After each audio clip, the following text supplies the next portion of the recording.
D Watson है, इसकी एक शॉर्ट हिस्ट्री मैं बता देता हूँ आपको कि हमने ये 1975 में एक छोटी सी शॉप थी डी वाटसन मरी रोड पे, जहाँ से हमने इसका आगाज़ किया और आज अल्लाह के फजल करम से ये एक ब्रांड बन चुका है और एक सक्सेस स्टोरी है, और जिसकी वजह से आप मेरे पास यहाँ मौजूद हैं, मुझसे बात कर रहे हैं। और देखिए, मुझे ये भी बड़ी अच्छी लग रही है बात कि देखें आप लोग जो हैं पाकिस्तान के अंदर हमारी ट्रेजेडी ये है कि हम जो अपनी सक्सेस स्टोरीज़ हैं उनको आइडलाइज नहीं करते, उनको अपना रोल मॉडल नहीं बनाते।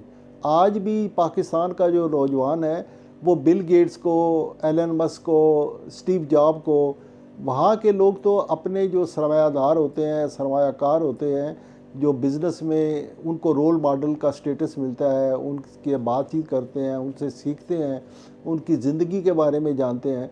लेकिन अनफॉर्चुनेटली हमारे मुल्क में ऐसी रवायत नहीं है। तो सबसे पहले तो मैं आपकी यूनिवर्सिटी को और आपको वेलकम करता हूँ कि आपने ये इनिशिएटिव लिया, और ये मैं समझूंगा कि ये जो आपका इनिशिएटिव है इसको आप ज़्यादा से ज़्यादा इबलाग करें, ताकि हमारा जो नौजवान है, हमारी जो नई नस्ल है, वो बिज़नेस की तरफ आए। हमारे जो नौजवान हैं वो जॉब सीकर बनना चाहते हैं, या आउट ऑफ पाकिस्तान जाके यूरोप में या अमेरिका में या वेस्ट में जाकर नौकरी करना चाहते हैं, वहाँ जॉब करना चाहते हैं। जबकि पाकिस्तान के अंदर लॉट ऑफ अपॉर्चुनिटी है। हमें अपने मुल्क के अंदर अपनी जो है ना फॉर्चून तलाश करनी चाहिए। मैं आपके सामने एक मिसाल हूँ ना, मैंने इंतहाई थोड़े से सरमाए से, इंतहाई कम सरमाए से, बहुत महदूद वसाइल के साथ अपना कारोबार शुरू किया।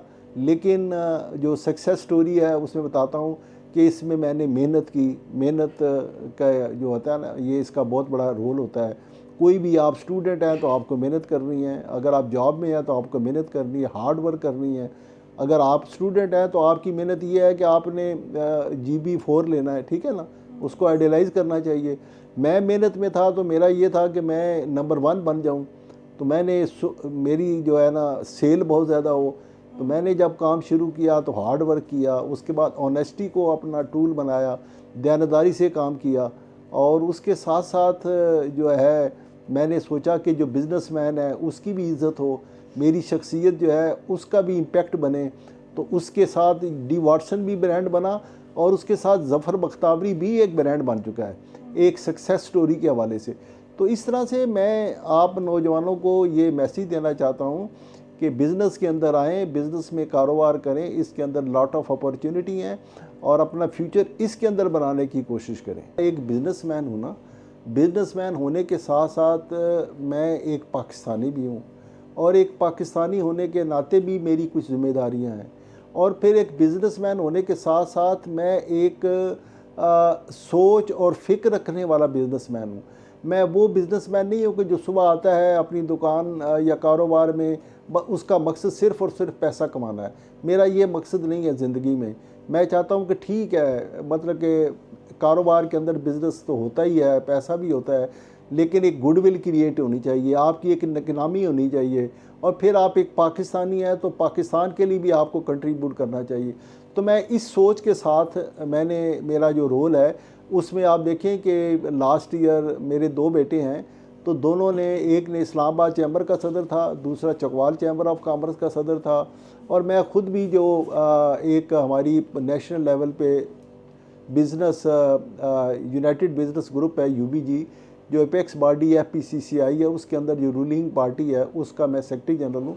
तो मैं अपना टाइम जो है वो इस तरह की जो एक्टिविटीज़ है उनके लिए भी देता हूँ, जिसकी वजह से हमारा जो कारोबार है पिछले लास्ट 2 सालों में उसमें ज़्यादा ग्रोथ नहीं हुई। तो अभी हम अपने कारोबार जो है उस जो चैम्बर का जो हमारा एक्टिविटी थी या बिज़नेस कम्युनिटी के लिए जो था, उससे हम थोड़ा सा अब फ्री हुए हैं। तो अब इंशाल्लाह नेक्स्ट 5 ईयर में हमारा प्लान होगा कि हम जो हमारी आउटलेट्स जो हैं डी वाटसन की इस वक्त 30 हैं, तो हमारा ये ज़रूर अभी अप्रोच होगी कि आइंदा 5 सालों में हम इसको कम अज़ कम 100 ब्रांचेस तक फैलाएं, और इसका दायरा कार जो है ये पूरे मुल्क तक आगे लेकर जाए। मैंने जैसे अपनी गुफ्तगू के आगाज़ में भी आपको कह दिया कि मैं एक पाकिस्तानी भी हूँ और उसके साथ साथ एक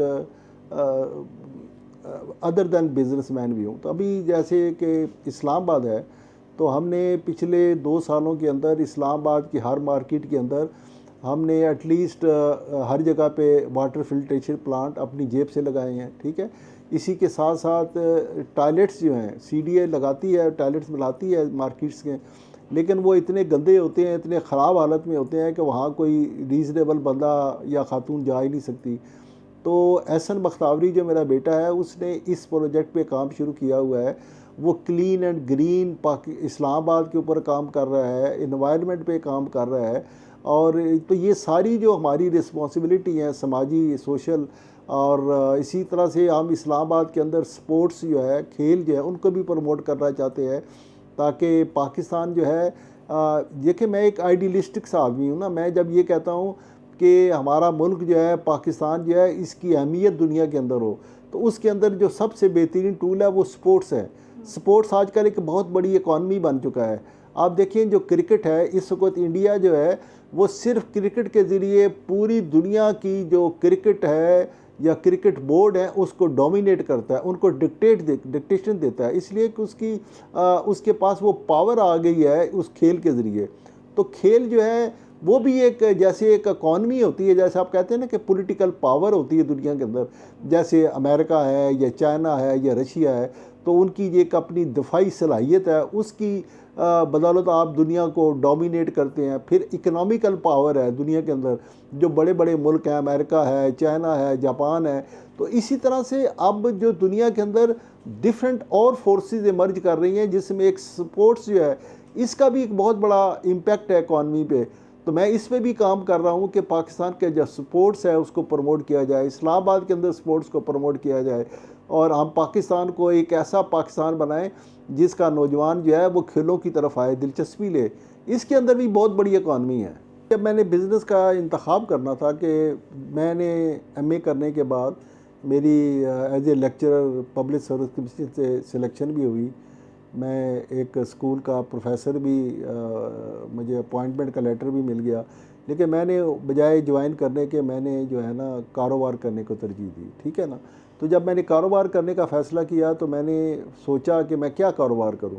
तो मेरे पास जो बैकग्राउंड नॉलेज था, मसलन मैंने बीडीएस कर रहा था, जिसके दौरान मैंने अनाटमी, फिजियोलॉजी, पैथोलॉजी, फार्माकोलॉजी, ये सारे सब्जेक्ट जो थे किंग एडवर्ड मेडिकल कॉलेज में मैंने पढ़े हुए थे अपने उस कोर्स के दौरान, ठीक है ना। तो मैंने कहा कि मेरे पास ये बेसिक नॉलेज है, तो मैं डॉक्टर तो नहीं बन सका अनफॉर्चुनेटली किसी वजह से भी। तो मैंने कहा कि यही जो काम है, केमिस्ट का काम है, मेडिसन का काम है, फार्मेसी का काम है, तो उसको मैंने तरजीह दी। तो मैं आपको ये बताना चाहता हूँ कि जब भी आप कोई कारोबार करना चाहते हैं तो आपके पास उसका बेसिक बैकग्राउंड नॉलेज ज़रूर होना चाहिए। आपने कोई भी बिज़नेस करना है, स्टार्ट करना है, तो उससे पहले आप सोचें और उसके अंदर आप अपने आप को पहले एक्सेल करें, उसका नॉलेज हासिल कर लें, क्योंकि दुनिया तो बड़ी फास्ट हो गई है ना, बड़ी कम्पिटिटिव वर्ल्ड है। जब मैं आया था इस बिज़नेस के अंदर, आज से अराउंड अबाउट 50 ईयर कह सकते हैं, तो उस वक़्त दुनिया इतनी कम्पिटिटिव नहीं थी। आज का नौजवान जो है उसको मज़ीद मेहनत करनी है, मज़ीद स्ट्रगल करनी है, उसको मज़ीद कम्पिटिटिव बनना है, तो उसको इनोवेशन लानी है, उसको बिज़नेस के मॉड्यूल चेंज करने हैं, सिस्टम चेंज करने हैं, और नई जो दुनिया के अंदर सॉफ्टवेयर, ये आर्टिफिशियल इंटेलिजेंस, इनके ज़रिए अपने कारोबार को, अपने बिज़नेस को आगे लेके जाना है। यह कि डी वाटसन पाकिस्तान के अंदर, बल्कि पाकिस्तान से बाहर इस रीजन के अंदर, we were the first one कि हमने शॉपिंग कल्चर को चेंज किया।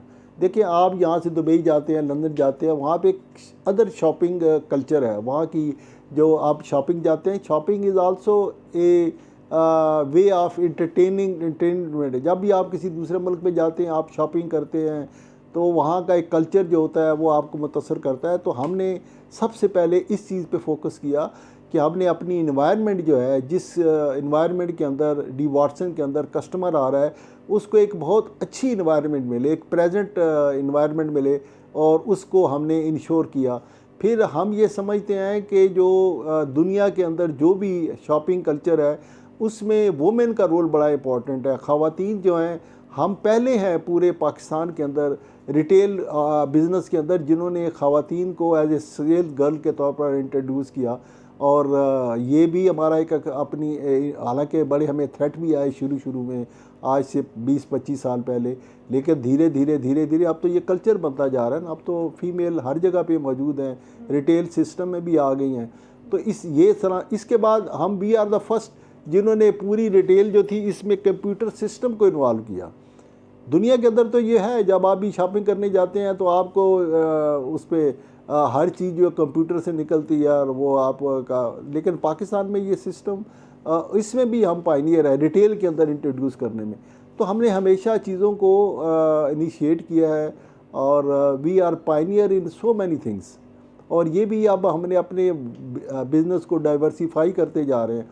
पहले हमारा बिज़नेस सिर्फ मेडिसिन पे, फार्मेसी पे था, अब हमने इसके अंदर ऑप्टिशियन को इन्वॉल्व किया है, कॉस्मेटिक को, स्किन केयर को, हेयर केयर को, और इसके साथ जो कलर कॉस्मेटिक्स है उसको इंट्रोड्यूस किया है, और उसके साथ साथ ग्रोसरी जो है उसके ऊपर हमारा फोकस है।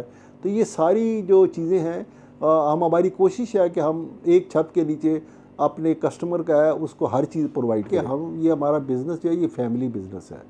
हम 3 भाई हैं, मेरे साथ मेरे 2 छोटे भाई हैं, एक का नाम जाहिद है, एक का नाम आबिद है, ठीक है ना। फिर इसी तरह से हम तीनों भाइयों के आगे 2-2 बेटे हैं, ठीक है ना। और वो भी हम सारे तकरीबन ये 9 मेल बनते हैं और हम सारे के इस बिज़नेस के अंदर फुली इन्वॉल्व हैं। हम जब भी डिसीजन लेते हैं तो आपस में मशावरत करते हैं। फिर हमारे जो है ना बिज़नेस आउटलेट जो हैं उसकी मैनेजमेंट भी सेपरेट है। जिस तरह से मेरे भाई हैं या बेटे हैं या भतीजे हैं, तो उस तरीके से फिर उनके जो प्रॉब्लम्स होते हैं, उनकी जो रिक्वायरमेंट्स होती हैं, उसको फिर हम म्यूचुअली इकट्ठे बैठ के डिस्कस करते हैं और उसके अंदर जो वे फॉरवर्ड होता है फिर हम निकालते हैं। फिर उसके आगे जो भी हमें डिसीजन लेना होता है, तो एक तो हमारा डिसीजन मेकिंग जो है हमारा विद इन फैमिली है, और इसकी बुनियादी वजह हमारा जॉइंट फैमिली सिस्टम है। और उस जॉइंट फैमिली सिस्टम का जो है ना हमारी जो सक्सेस स्टोरी है, इसमें जैसे मैंने कहा ना कि हमारा एक रोल है कि हमने हार्ड वर्क किया है, सब ने मेहनत की है, दयानतदारी को अपना एक ख़ास टूल के तौर पर, फिर पाकिस्तान के इमेज को बिल्ड करने के लिए हमने इस पर काम किया है। तो इसी तरह से जो एक और फैक्टर है वो जॉइंट फैमिली सिस्टम है। बिज़नेस के अंदर अगर आप अकेले हैं तो आप कुछ नहीं कर सकते। देखिए एक वक्त था, मैं सुबह 8 बजे अपनी शॉप ओपन करता था, रात को 12 बजे बंद करता था, मैं अकेला एक आदमी होता था। लेकिन उसके साथ साथ फिर मुझे मेरे भाई आ गए, उन्होंने मुझे सपोर्ट करना शुरू किया, फिर बेटे आ गए। तो फिर इसी तरह से जो है ना वो मैं तो अकेला ही चला था जानबे मंजिल, मगर लोग मिलते गए, कारवां बनता गया। तो इस तरीके से फिर कारवां बन जाता। अब एक हमारी टीम है डी वाटसन की, हमारे डेडिकेटेड मैनेजर्स हैं जो इस पे कंट्रीब्यूट करते हैं, उनकी मेहनत भी शामिल है। वो भी बड़ी खलूस के साथ, मेहनत के साथ डी वाटसन को एक बेहतर से बेहतर बनाने के अंदर। देखिए अब मैं तो इतना टाइम नहीं दे सकता, इवन मेरे जो बेटे हैं या हमारे जो भतीजे हैं वो भी इतना टाइम जो है उनकी इन्वॉल्वमेंट इस हद तक नहीं है। अब ये कारोबार जो है ये हमारा सारे का सारा, हमारे जो स्टाफ है, हमारे जो मैनेजर हैं, हमारे जो सारा का सारा डी वाटसन का जो इतना बड़ा ह्यूज स्ट्रक्चर है उसको वही चलाते हैं। और हमने उन पर एतमाद किया हुआ है, ट्रस्ट किया हुआ है, और उस एतमाद और ट्रस्ट को वो लेकर आगे बढ़ रहे हैं। हमने उनको एम्पावर किया हुआ है, they had all the responsibility. और इस अल्लाह के फजल करम से हमारा ये मॉडल बड़ा कामयाब है। स्टेट फॉरवर्ड जो मैंने अपनी गुफ्तगू जैसे शुरू की थी ना, मैं उनको आपको ये कहना चाहूँगा कि पाकिस्तान जो है ना वो इंतहाई वसाइल से माला माल मुल्क है। इसके अंदर जितनी अपॉर्चुनिटीज़ हैं ये दुनिया के किसी मुल्क के अंदर नहीं है। ये जितना कुछ जो है ना, ये पाकिस्तान एक अजीम मुल्क है। ये पाकिस्तानी लोग बहुत अजीम लोग हैं। हमारे अंदर बेपनाह पोटेंशियल है, लेकिन हमारे इस पोटेंशियल को कमज़ोर किया जा रहा है। हमारी जो है ना स्ट्रेंथ को कमज़ोर करने के लिए हमारा जो ट्रस्ट है ना नौजवान नस्ल के, आपके ज़हनों पर पाकिस्तान के अंदर आपके फ्यूचर के बारे में आपका जो ट्रस्ट है ना उसको वीक किया जा रहा है। आप ये समझते हैं कि इस पाकिस्तान में तो हमारे फ्यूचर के लिए कुछ भी नहीं रखा हुआ, हमें बाहर जाना चाहिए, हमारे वीज़े लगने चाहिए। लड़कियां सोचती हैं हमारी शादियां बाहर हो जाए, हम बाहर चली जाएं, ठीक है ना। लेकिन जितनी मिजरेबल ज़िंदगी है औरतों की यूरोप के अंदर, वेस्ट के अंदर, मैं बता देता हूँ ना कि एक जो खातून है साहिब खाना, अगर वो खुद ही अपनी सफाई भी घर की करती है, खाना भी बनाती है, ग्रॉसरी भी करती है, नौकरी भी करती है, यहाँ पे तो आपकी लाइफ, हम सब की लाइफ, औरत की लाइफ जो है ना वो तो प्रिंसेस की तरह है। वहाँ तो मतलब कि एक ही बंदा है और मियाँ बीवी दोनों काम करते हैं, फिर घर चलता है। और फिर इतनी बिजी लाइफ है, किसी के पास टाइम ही नहीं है बैठने का, काम काम और बस काम। वो एक पेट को, ज़िंदगी को चलाने की दौड़ है उसमें। बहुत कम लोग हैं जो 1% भी नहीं होते जो उबर के सामने आते हैं। सारा अनवर परेज है वहाँ पर, पाकिस्तानी है, लेकिन कितने लोग हैं? बहुत कम है। यहाँ तो पाकिस्तान बड़ा बड़ा है ना। जब पाकिस्तान बना था तो सबसे बड़ा पाकिस्तान का जो शहर था, बिजनेस सिटी, वो लाहौर था। और उस लाहौर के अंदर सिर्फ एक दुकान थी मुसलमान की, अनायतुल्लाह एंड सन, बाकी सब हिंदू थे। आज पाकिस्तान की बदौलत आप देखें कारोबार के अंदर इतनी अपॉर्चुनिटी है, इतने बड़े बड़े नाम है हर जगह पे, हर शहर के अंदर लामहदूद वसाइल हैं। आपका काम है कि आप मेहनत करें, दयानतदारी से काम करें और अपना फ्यूचर इस पाकिस्तान के अंदर बना। आपने पूरी गुफ्तगू को जैसे समराइज़ कर दिया है, मेरे इंटरेस्ट में है। थैंक यू बेटा, थैंक यू, बहुत शुक्रिया।